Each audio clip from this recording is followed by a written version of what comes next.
Welcome to the Leadership Expose podcast. This podcast is for leaders at diverse levels and organizations around the world who are seeking to scale and transform their leadership to level up their business and to create an impact in the lives of people all around them. Business topics, trends, innovation, and the intersection with leadership is the focus. We enable success. I'm your host, Stephen Paul. In this episode, we meet a seasoned entrepreneur who has extensive history of starting, financing, and managing companies, primarily in the oil and gas sector. A consistent advocate for the oil and gas industry, he has been published in Marine and Petroleum Geology, CBC, and the Toronto Sun, amongst other publications, where he's highlighted industry innovations and driven and influenced conversations for sustainable approach to energy independence in Canada. We welcome Michael Binnion, President and founder of Questerre Energy Corporation, an international energy exploration, technology, and innovation company headquartered in Canada. And Michael is also the chairman of the board at High Arctic Energy Services. He has previously held various executive board roles. Today, we'll learn about Michael's journey and how he's influencing and shaping carbon technology and energy transformation in Canada and globally, the areas that companies need to focus on in today's world. Welcome, Michael. How are you doing today? Good. Thank you, Stephen. Thank you for having me here. Wonderful. Michael, just before we started the show, we shared something in common. I'm actually from Toronto, and I'm living here in the UK. But tell us briefly where you're based. Well, I'm born in Calgary, and I'm currently living here. I've lived in a couple other places, including Toronto, over my lifetime. But I'm happily settled back in my hometown of Calgary, Alberta. Awesome. I've just been there once, and it's such a beautiful city. Yeah, I love Calgary. It's like Oslo. It's a world energy center, but very small city, so extremely livable, but nonetheless with world global career opportunities, but in a very livable city. Yeah, no, wonderful. Michael, tell us a little bit briefly about your personal and professional journey, how that has intersected, and how you're creating success along the way. Right. Well, I have on the Myers-Briggs the ENTP personality, which they call the entrepreneur or also the debater. My friends would probably say it's more like the debater, but I prefer the say it's the entrepreneur. But I went in originally into accounting and tax in part to try to get the background and training in more linear kind of thinking. And so that's really where I started. And I have to tell you, I think that the professional accounting degree and the tax specialization has been incredibly helpful throughout my business career. That having been said, I'm pretty glad I got away from that when I was about 28 years old, and ended up getting into entrepreneurial startup and turnaround. So I've really been, since 28 years old, involved in startups and in turnarounds, and still am today. So that's definitely been what I've like, and not just in for profit. I've done a number of startups and turnarounds in the not-for-profit sector too. Wonderful, wonderful. And what's your current focus at the moment? Well, I would say I'm focused on a couple of different business opportunities, a couple of them in the oil and gas sector, both in bringing on some what I would call some leading edge resource type projects. I'm also involved in Papua New Guinea, where I think we've been able to really do some very innovative things on bringing along indigenous populations and really innovative ways of looking at safety programs, which we've looked to try to export to other places. I think we think we have the world's record in terms of rig safety in Papua New Guinea, with 90% plus indigenous staff. So we're really proud of that. And then more recently, I've got into social license, both on the not-for-profit side of advocating for a reasoned conversation on energy and other options for global environmental problems versus, what really what I think are 20th century ideas that, you know, the only choice is either to ban it, block it, or business as usual. I think that's a false choice. And so we've been doing that there, but also in my for-profit life, we have some you know, innovative ways, I think, of exploiting some reservoirs on a near zero emissions basis that we've been really excited about too. So that there's a real crossover there between not-for-profit advocacy as well as our for-profit, you know, zero emissions energy hubs. So yeah, I'm actually pretty excited about all that. I also own a heli ski lodge, which I'm having a lot of fun with as well. Michael, that's pretty diverse, from tax and financial aspects, which is really helpful as a platform, to oil and gas, to several other component areas or diversified business opportunities that you're pursuing. That's amazing. Yeah, I thank you. And I have a lot of fun. I mean, I did a couple of stops. I went in after tax and accounting. I actually went into the high tech industry, and I was doing high tech startups for quite a few years. You know, in the end, what I found is that I think one of the most exciting areas for new technology right now is in the energy sector. Okay, so let's talk a little bit more about energy and you know, some of these interesting projects that you're working on. Carbon technology, I think you mentioned. When we talk about carbon technology, I think we all recognize that it's, you know, a group of existing and emerging technologies, as you put it. They're rapidly transforming the oil and gas to low emissions energy. And when we talk about carbon tech, I've also been reading that you know, the different components. You know, there's the carbon capture, there's the carbon sequestration, and carbon technology elements of it. So in your views, which areas are you really focusing on within carbon technology? Is it just one particular strand, or is it the wider ecosystem of it? Well, I think if you want to be zero or near zero emissions energy, you have to do all of it. And you know, I think there's some parts that are, you know, the idea that we can capture CO2 streams and pump them back under the ground and sequester them. I mean, we've been doing this with recycling of natural gas for decades. So this is not necessarily new technology, but it is a new approach to our missions. I think the other thing that is not really new, but of course the technology is always evolving rapidly, is in the efficiencies area. It's quite amazing today that the quality of just piping and valving and SCADA control and the introduction of artificial intelligence to be able to monitor and predict and prevent, you know, methane leaks or other emissions. You know, these are all, just like everywhere, is all advancing rapidly too. The real emerging area, and it's not really new science, it's old science, it's organic chemistry. I always think organic chemistry is super cool.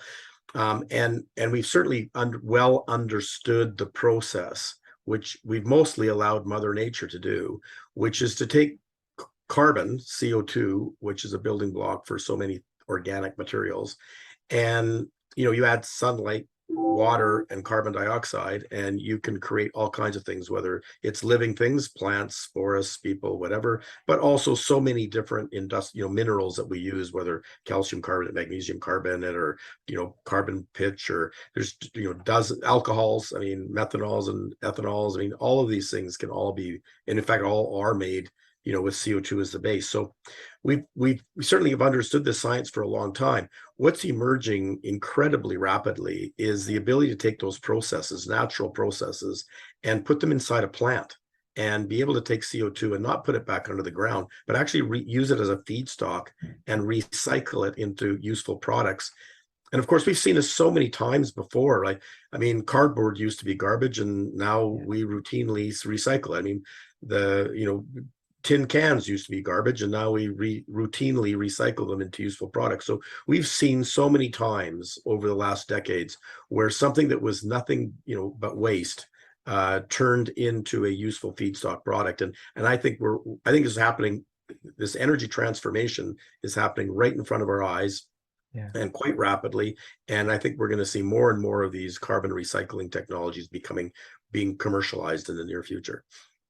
And is that one of your main differentiating factors of how you're offering your Yeah, well, business? we have two projects. One we've proposed for Quebec, which for all of our my stated leadership and social license and zero emissions energy hubs, the government of Quebec thanked me for my proposal for a zero emissions natural gas hub by saying we're going to expropriate your discovery. So this of course this is very discouraging that everything that environmentalists and the government said they wanted, we gave them. And no sooner than we gave it to them, they said, oh, just kidding, we're going to expropriate it from you.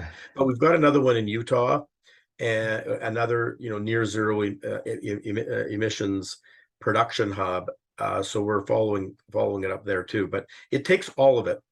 Our project in Quebec was basically saying we will produce all the natural gas using hydroelectricity and modern SCADA control systems and vapor recovery systems, and we'll get to a near zero production. What was exciting about that project, because we're doing that in Utah too, and many people are doing that in Colorado and Alberta and other places around the world, are these zero emissions production is coming fast. Even the oil sands with their Pathways project is on their way to becoming a zero emissions production hub. What we were doing in Quebec that was well and above beyond that is we were going to pipeline that gas to an industrial hub with a CO2 return line.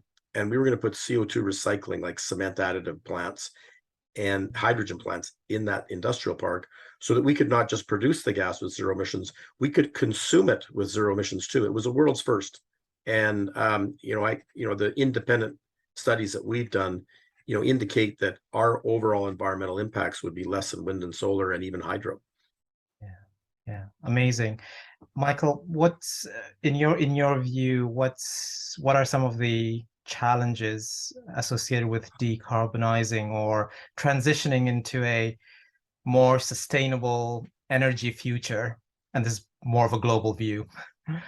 Yeah, well, my daughter asked me, so, well, Dad, if you can capture and recycle carbon into useful products like industrial alcohols or industrial minerals or even high-tech products like carbon nanotubes or things like that, like, why aren't we doing it already? And I said, well, the simple answer is there's never been a deposit on the tin, right? Or the can of Coke. And when I was young, we never recycled these things until there was an incentive to do it. And so, even industrial businesses never used to gather their cardboard and put it into a separate bin until somebody paid them $10 a ton to do it. So that's one thing I would say is we do need what I would say carbon pricing systems. We need consumers saying, yes, we are prepared to pay a little bit more for lower emissions energy, and then we need effective carbon pricing systems that incentivize people to make these investments. And what I would say the problem with sort of the first go around in it's certainly in Canada has been that they went with a penalizing system. We're going to penalize you with a tax if you use carbon. The problem with that is it never gave anybody an incentive to stop. I mean, it gave you the incentive, well, I don't want to pay the penalty, but it never gave anybody the incentive to invest in the technologies that could allow you to keep consuming your without having to have the emissions, right?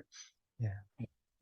So I would say that's the main thing I would say are carbon pricing models that provide incentives to business to apply new technology. Excellent. Michael, what are the types of conversations you are hearing or driving at the executive level and at the board level as you're progressing with your vision? Yeah, well, I think it took something for me to change my mind. Business as usual is pretty comfortable. And so I would say the kinds of conversations we have are within our own industry. Can we do this? And I would say no, we can't. Not with 1999 technology, we can't. Not without some sort of incentive system, we can't. And so I think there's a certain mindset within the industry to say, well, hey, given everything I know from the past, how are we going to do this? And so I think convincing them that with new incentive systems and with new technologies, we can do it. Is how do we get away from business as usual? I have to frankly give some credit to environmentalists. I mean, if environmentalists hadn't have blocked the production of our natural gas discovery in Quebec initially in 2010, I wouldn't have completely rethought the way we do things. Yeah. What I'm disappointed now is to find that in 2022, almost 12 years later, we did rethink completely the way we do things. And what we find is there are some of these environmentalists that are just stuck in the past. And, some of them just haven't had a new idea in 50 years. Like all they want to do is ban and block. Right. Yeah. And I mean, by definition, how is banning and blocking things progress? I mean, banning books was never progress, right? So how are we thinking that banning is going to be progress? What we needed was new technology. And what we're also finding is that there are some people that are saying, look, we don't, we think the big problem is capitalism creating too much consumerism and, too much growth. And, so private enterprise like yours coming up with a solution for global environmental problems, that's the last thing we want. We want government solutions. So we're, one of the groups we're fighting with in Quebec are people that I think, as I said, I think they're trapped in the past, in the 20th century solutions on the environment, but B, they really don't want to see private enterprise solutions. They don't want to see that innovation happen. They want government to take control. Yeah. It's a shift in mindset as well, right? And that influencing of those groups of people. And I like the way you actually mentioned, even about yourself, there is a business as usual, and you can continue with that, and you can go on with that last century mindset. But then there is this new mindset that you need to bring into play and bring that element of transformation as well, and that influencing. Yeah. So that's, I think that's a very important aspect for companies as well. And often it takes something disruptive to convince people to change from business as usual. And that's what had to happen to me. I got disrupted by environmentalists. What I would really say, though, is that there are companies like ours who said, okay, I get it. Business as usual is not going to work, so I have to change. There are environmentalists. There's a lot of what I call solutions-oriented environmentalists. They're saying, listen, we just want to see a solution for emissions.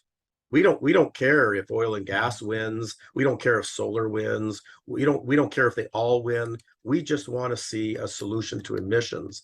And this is starting to, the conversation is starting to change with progressive or, future-oriented environmentalists, together with progressive-oriented business and even governments that are starting to say, hey, we could converge on new 21st century technology to solve these problems.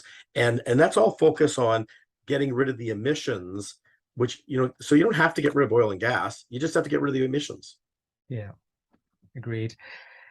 Michael, share with us a story that comes to your mind from your time as a senior leader, or even in your current roles, that has resulted in a highly positive outcome. I know you touched on a few, but is there anything broadly that you'd like to summarize?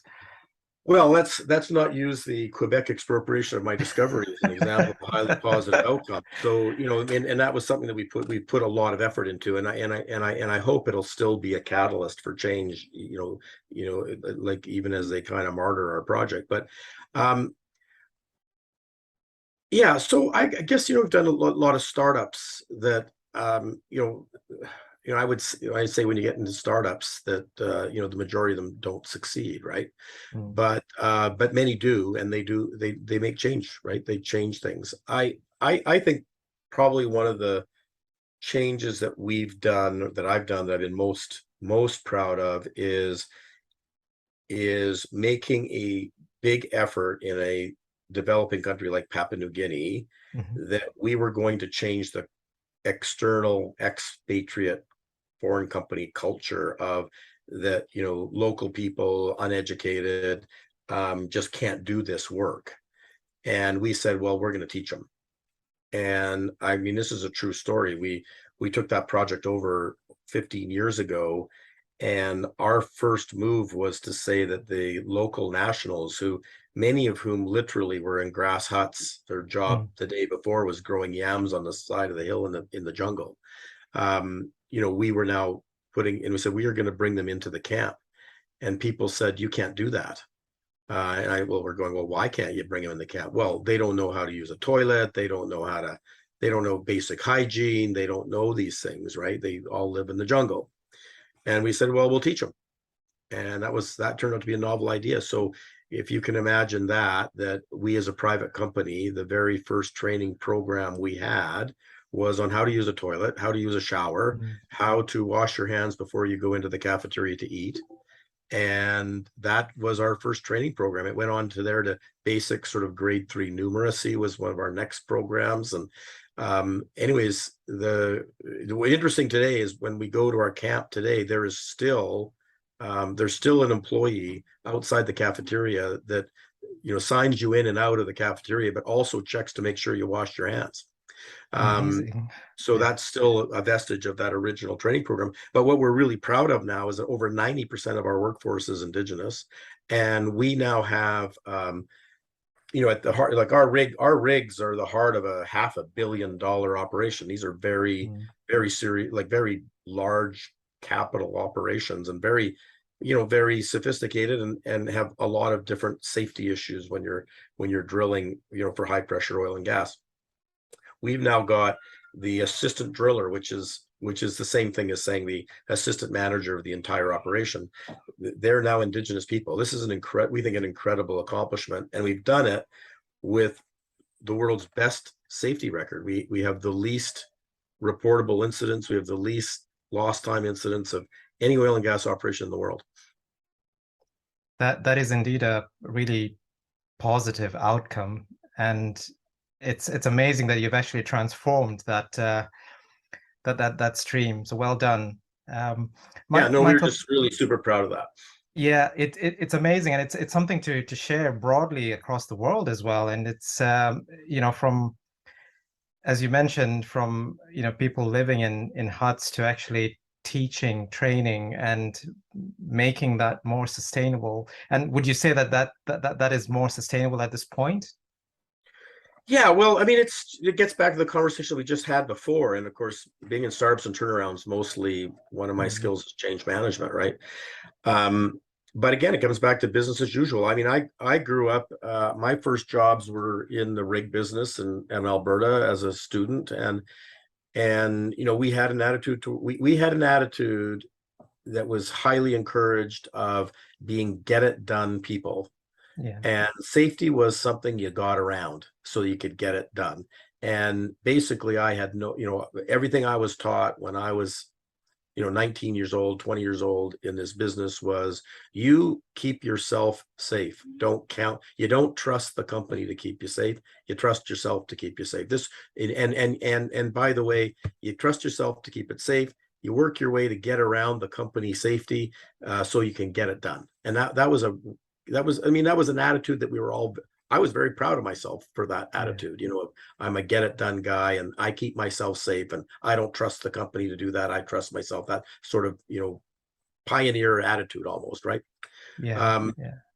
It took me a long time, to realize that, and I don't want to be a little bit facetious, but I've now realized if you want to keep your workers safe as a company, you've got to make it dummy proof or idiot proof.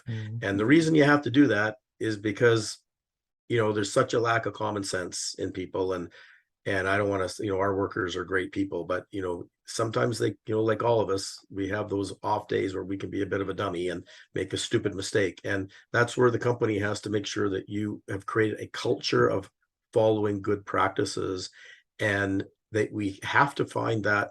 And what we really focus on in all of our safety culture now is, okay, so how do we get this done? But how do we get it done in a way that it's not just safe most of the time?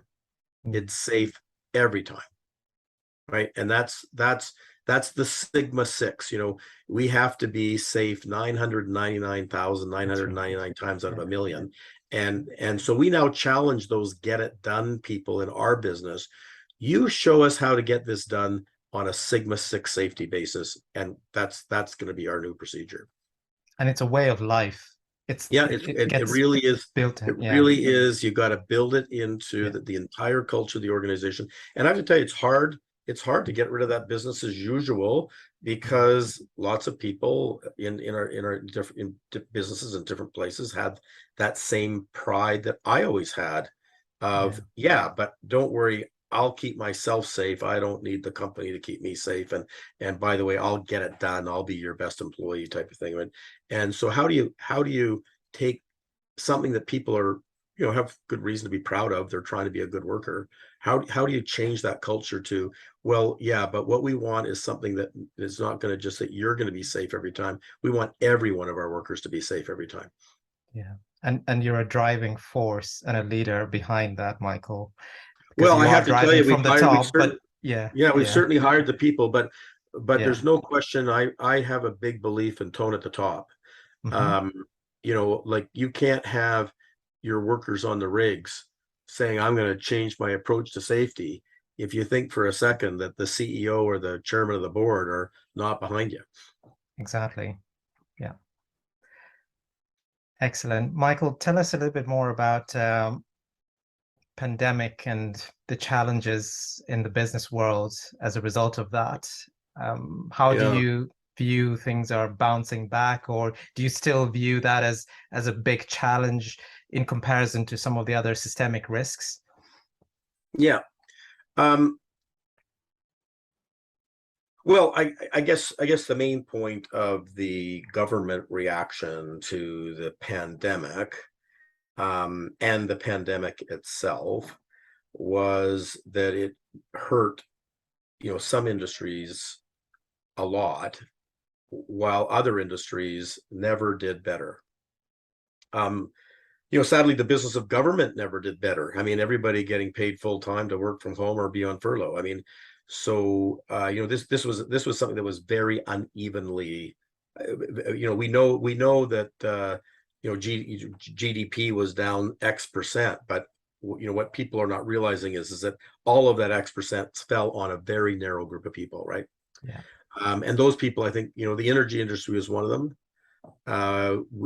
Many companies failed, no longer with us. I mean, we all know with the high price of oil and gas today Mhm. that there's many companies doing extremely well. What people are forgetting, yeah, because they were the best companies that could survive $30 oil, and a complete loss of liquidity. There was no, we had a divestment movement. We've had an anti-oil and gas policy, in the entire Western world. It's been a lot against our industry, and I don't want to just say it was oil and gas. There was other industries that were hurt very badly too. But in any event, what I would say is that the chronic underinvestment in oil and gas, due to anti-oil policy and anti-investment advocacy, combined with the crunch of world crisis in Ukraine or COVID, whatever. I mean, it all means now that we have way fewer companies with way less capital trying to supply a world with energy that it really needs. And this is where I've become very dedicated to say, look, our world, it's become clear we can't live without this energy. The human condition requires affordable energy. It requires affordable food. We need affordable housing. We need affordable food. We need affordable clothing, and we need affordable energy. Like, those are just the basics of life. And we have to find a way to provide our people that. And given the global environmental challenges, we have to find a way to do it with a hell of a lot less emissions and impacts. And all I'm saying is, with 21st century technology, we can do that. Yeah. Yeah. Wonderful. Michael, let's shift focus here. Let's talk about you. So outside of the professional day-to-day, what interests do you like the most, or what are you Well, I mean, focused on?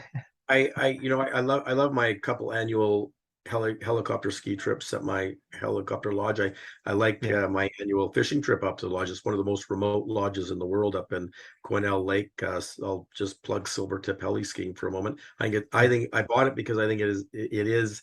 I thought it could be, and I think it now has become the best skiing you can do in the world. It's also among some of the best fly fishing, hiking, Yeah. just one of the most amazing places to be in the world up in British Columbia.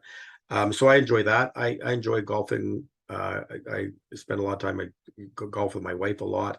I got young grandkids. That's a lot of fun. I mean, there's not a lot great about getting older, but grandkids is one of them. Yeah. And I'm definitely going to make that. I've made a note of that, heady ski resort in BC. That that I might come there and experience it myself. Yeah, that would be great. Well, you'd certainly be welcome, and we'd be happy to have you. Of course, it's as I said, I think it's one of the best ski experiences you can have. Wonderful. And in a day, what does a day in the life of Michael look like? Well, it tends to change, but here I am at home, for example, because just circumstances changed for me today. But so that's one thing that came out of the pandemic is that it's certainly far from, it's not inconceivable at all that you can get your workday done from home now, right? Yeah. But I still prefer to be at the office, and I would say my typical day is at the office around 8:30 or so, and I have a couple of daily meetings that I try to get into. On we have I'm executive director of an advocacy group for the energy industry called Modern Miracle. I have a standing meeting on that. And then after that, I would say every day is different. I don't know if I'm going to be doing a podcast, or if I'm going to be meeting investors, or if I'm going to be talking to donors, or if we're going to be, or if I'm going to be talking to reporters. I mean, every day is different. Yeah. So you've touched upon quite a few business and personal adventures. Is there anything new or any next big business or personal adventures for you that that's on the horizon for you? Well, I think one of the biggest things is, our next big thing is going to be to carry on the fight in Quebec on our gas discovery.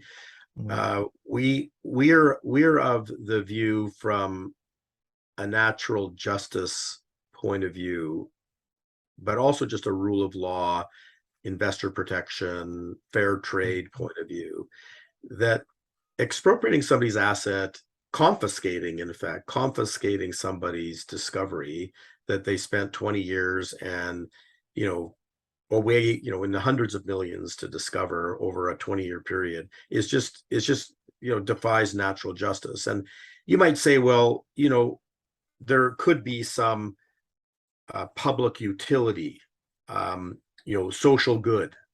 We're going to ban oil and gas, but that's not what that government did. The government didn't actually ban oil and gas. They said, we're going to take away your permits. There's nothing that stops the government from producing that asset themselves tomorrow. So that's a little bit of a red herring. But secondly, and this is where I really want to have the fight, and have our day in court on this fight, is to say our project is lower global environmental impacts than business as usual in Quebec. It's now you, the government of Quebec, and you, NGOs of Quebec, that are stuck in the 20th century, believing, without thinking about it, just a knee-jerk reaction, oh, us banning natural gas is good for the environment. Well, not the way we were doing it. And we want to have that battle to say there is in fact no public utility. There is no social good being done here. In fact, it's just the opposite. You are damaging the world environment by not getting with the times. And we think we'll win that debate. We think we'll be able to, we think we can win that debate in our day in court. And we think the result of that will be that under the rule of law in Canada, if there is no public utility to this, that it's not constitutional for you to confiscate somebody's asset for no money. And we think that asset is worth billions of dollars, and we think our shareholders deserve that money for everything they've done. Yeah. Michael, we're coming to a close. Share with us any closing messages or a challenge to other leaders on leadership, life, key lessons, anything of interest, business or personal. Yeah, well, I think the main thing for me is, for if you're a business leader, I mean, I think that you really have to think seriously about, what tone do you want to create at the top? What's the culture of the organization that you want to have? I really think that if you're going to lead any organization, you have to think, what's the purpose? And making money is often what some people think the purpose of a company is. And I don't think that's right. I think that the purpose of an organization is to deliver some value to somebody. And how we measure whether you're fulfilling your purpose is whether people are willing to pay you money for it. I mean, if I'm doing something for you, you should be willing to pay me money for that, right? But if I'm not delivering value for you, then you wouldn't. So I think we just have to make sure as leaders that we fundamentally understand what is the purpose of our organization? Why do we exist? What are we trying to do for other people? And yes, just like I in our project in Quebec, I want to show, our purpose was to find a giant energy source and then to be world's leaders in the way we exploit it environmentally. And if we were doing that, then I expect we should be financially rewarded for that because we did great things for people. But I guess that's my main thing would be to say, what's your purpose and what are you doing every day to create a culture that is working to fulfill that purpose, and use the profitability as a measurement that you're doing a good job of it. Wise words from Michael and his leadership and vision and on making the impossible possible. Michael, thank you very much for being with us today and sharing your vision and your journey. Thank you. Oh yeah, thank you, Steve. It's nice to have me on. I appreciate it. Wonderful. Okay, folks, thank you very much for listening in, and stay tuned for our next episode on international trade and the role of the modern and learning board on this topic and on international business expansion. Thank you and have a wonderful day.